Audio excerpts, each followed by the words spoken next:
Andrew, so you're a cartoonist and you're here today to talk more about your work. I am, thank you, Fiona. Andrew, what is a political cartoon and what role do they have in today's society?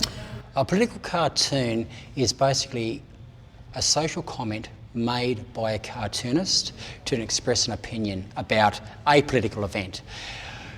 More often than not in a humorous drawing format, but quite often also in a reflective format also to reflect maybe a bad moment, a horrible time, as well as maybe a controversial time that might affect the population. It is also very important because it's an example of freedom of speech, which is very important. It's an example of us living in a democratic society where we are all allowed to express our opinion, and I think a political cartoon's role is very important in that it touches many different dimensions, I believe. As well as social comment, it's also a humorous look, more often than not, in a less than flattering style of our politicians, and gives the general population possibly a chance to have a bit of a giggle at the expense of the powers to be. So it's quite a varied role. Can you tell me what some techniques are that cartoonists use in their work? Oh, cartoonists. I guess having an eye for detail is one thing to start with, but exaggeration is quite an important technique. Bringing out things like facial features, mannerisms, and also character of that person.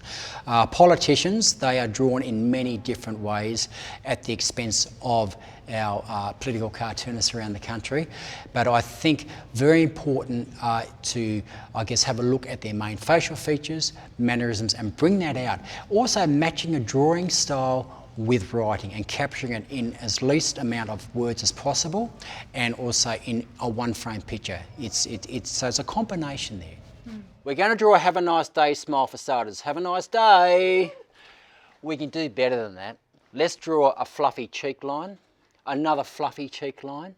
That's better. Let's open up the mouth now. We're going to do a big half circle that goes down, down, down, skinnier, skinnier, skinnier, touching our line, then getting thicker and thicker and thicker up towards the top of our mouth. Andrew, can you tell me who is your favourite politician to draw and why?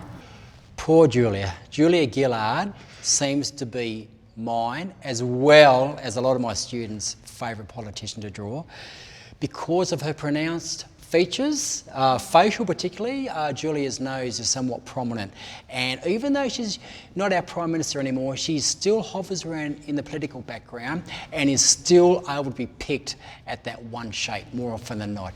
And I guess we're using quite a dynamic and varied amount of shapes to draw Julia, but the nose really stands out, and possibly the bottom, and the kids and adults alike love drawing Julia, and I do too, I admit. And she's quite simple to draw, and some shapes you'll be able to pick that it's Julia straight away almost. So definitely Julia. And it's not just Julia, is it? There's also Tony Abbott gets a little Tony Abbott with the ears. The ears, the garage doors, definitely. And also the day that Tony Abbott was seen coming out of the water in his budgie smugglers, cartoonists around the country went, yes! And he's been captured ever since, even though he is somewhat faded in the political foreground, in the background. We still know who that man is wearing those red cozies. The job of a political cartoonist is to be less than flattering. We're not always drawing nice drawings. We're not getting too nasty, but they're supposed to have a little bit of an edge to them, to amuse us and other people. Maybe not the politicians, but sometimes they are too. Okay, movement lines. When someone's moving in a cartoon, maybe. Oh, yeah.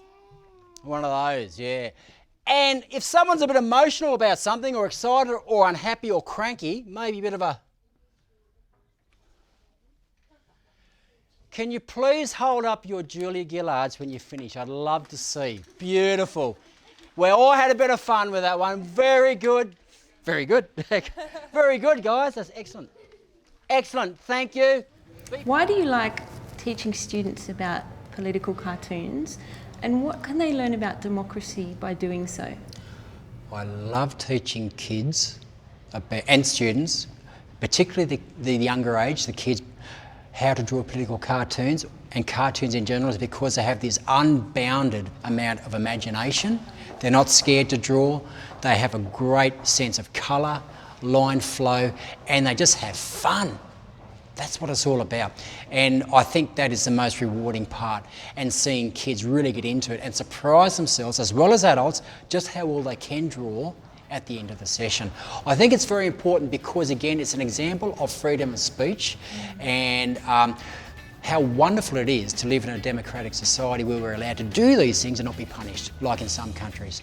And, you know, we're allowed to express our opinion. It's a free country, and this is a wonderful way of expressing that. Thanks, Andrew, again for your time today. It was really interesting. Thanks. Thank you. It's been a pleasure being here. Thank you so much for you.